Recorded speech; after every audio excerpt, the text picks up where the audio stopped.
Hey all இன்னைக்கு நம்ம பார்க்க போற படம் என்னன்னு பார்த்தீங்கன்னா, ரீசென்ட்டா இந்த பொங்கலுக்கு ரிலீஸ் ஆன காதலிக்க நேரமில்லை. ஸோ இந்த படத்தோட பாசிட்டிவ், நெகட்டிவ்ஸ் அப்படின்னு பார்த்தீங்கன்னா, இந்த படத்தோட பாசிட்டிவ் பார்த்தீங்கன்னா, இந்த படத்தோட பெரிய பாசிட்டிவே பெரிய பை தான். ஏ.ஆர். ரஹ்மான் சார் தான் இந்த படத்தோட பெரிய பாசிட்டிவ்னே சொல்லலாம். ஸோ அவர் தான் இந்த படத்துல ஒரு ஒரு சீனையும் சரி, அந்த படத்தையே அவர் தான் வந்து இன்னொரு ஸ்டேஜ்க்கு கொண்டு போயிருக்காரு அப்படின்னு சொல்லணும். இன்னொன்னு பார்த்தா இந்த படத்துல அவங்க எடுத்த கேஸ்டிங். அவங்க எல்லாருமே எடுத்த கேஸ்டிங் எல்லாருமே வந்து நல்ல கேஸ்டிங். எல்லாருமே நல்லாவும் பெர்ஃபார்ம் பண்ணியிருக்காங்க. அவங்களோட ரோல்ஸ் என்ன அப்படின்றத சொல்லலாம். அப்புறம் இன்னொருத்தவங்கள பத்தி சொல்லணும்னா, வினய் சார் பத்தி தான் சொல்லணும். ஸோ இந்த படத்துக்கு எப்படி அவர் ஒத்துக்கிட்டாருன்னு டவுட் தான். ஏன்னா, நெறைய ஸ்டார்ஸ் வந்து இதுக்கு ஒத்துப்பாங்களா என்னன்ற மாரி அவரோட ரோலுக்கு ஒரு கேள்வி தான்.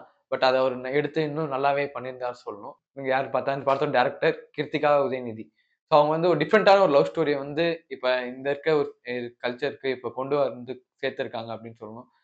இப்ப இருக்க ஒரு மாடர்ன் டேஸ்ல இருக்க லவ் ஸ்டோரீஸ், லவ் கான்செப்ட்ஸ் எல்லாமே வந்து அவங்க இந்த படத்துல யூஸ் பண்ணியிருக்காங்க. டிஃபரண்டான ஒரு லவ் ஸ்டோரியா ஒரு ஆடியன்ஸ்க்கு குடுக்கணும் அப்படின்னு சொல்லி அவங்க ஒரு நல்ல ட்ரை எடுத்திருக்காங்க தான் சொல்லணும். அப்புறம் இந்த படத்தோட நெகட்டிவ்ஸ் அப்படி என்னன்னு பார்த்தீங்கன்னா, இந்த படம் வந்து ஸ்க்ரீன் பிளே கொஞ்சம் லைட்டா லேக் இருக்கும். அங்க கொஞ்சம் ஸ்லோ பேஸ்டு ஒரு ஸ்டோரியா தான் இந்த படம் போது. பட் அதையுமே வந்து ஏ.ஆர். ரஹ்மான் சார் வந்து அந்த ஒரு ஃபீல் குடுத்து ஒரு பேக்ரவுண்ட் ஸ்கோர்ல வந்து ஒரு நல்லாவே அந்த சீன எலிவேட் பண்ணிடுறாரு. ஸோ அது இல்லன்னா இன்னும் இந்த படம் வந்து கொஞ்சம் நெகட்டிவ் சைட்ல நெறைய வந்திருக்குன்னு சொல்லலாம். அப்புறம் பார்த்தீங்கன்னா, இந்த படத்த வந்து ஒரு ஜெனரல் ஆடியன்ஸா இந்த படம் எல்லாருக்குமா பிடிக்குமான்னு கேட்டீங்கன்னா, பிடிக்காது. இது ஒரு செலக்டிவ் ஆடியன்ஸ் அப்படின்றத விட, இது வந்து ஒரு குறிப்பிட்ட பேருக்கு மட்டும் தான் இந்த படம் போய் சேரும்னே சொல்லலாம். இந்த படம் வந்து எல்லாருக்குமான படம். எல்லாரும் போய் பார்ப்பாங்க. எல்லாருக்கும் பிடிக்கும். அப்படின்ற மாரி இந்த படம் எடுக்கல அவங்க.